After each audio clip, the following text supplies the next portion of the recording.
jing lengo men ba ula mi pa alenti e mau su ya rinka kim xiang poi per kan ap deng jing thai ba tha jing wan i mo du long nong we kim xiang poi per ka thang ta jisu ula mi pa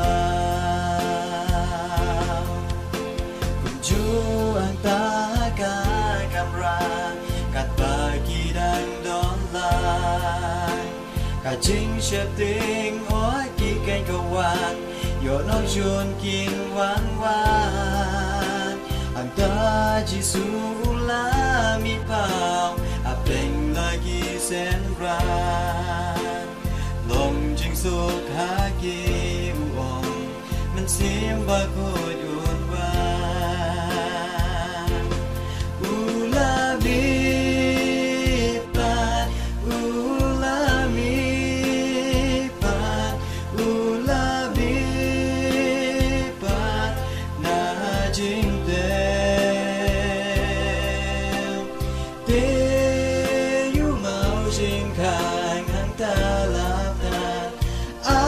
Ki penang utrayula mi pa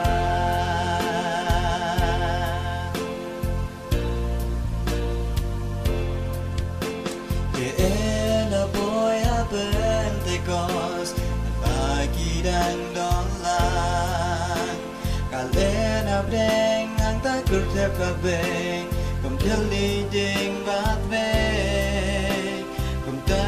ka shong hello jong ki way for way na ki and sim ba ko yula 1 year ang tala benda bien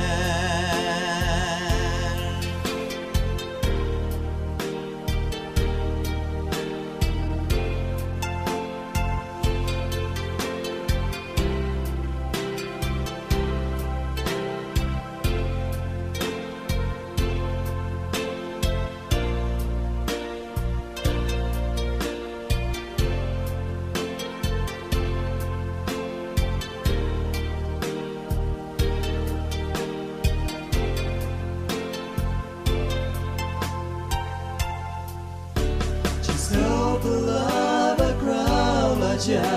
jibran tulisisha ala ka jong ka tin ki kren tan ban ki skell tu shai men sim ba ko ula be shai agi ula gersoy ki ben bra ku bor utrai leng klem jeng teng ka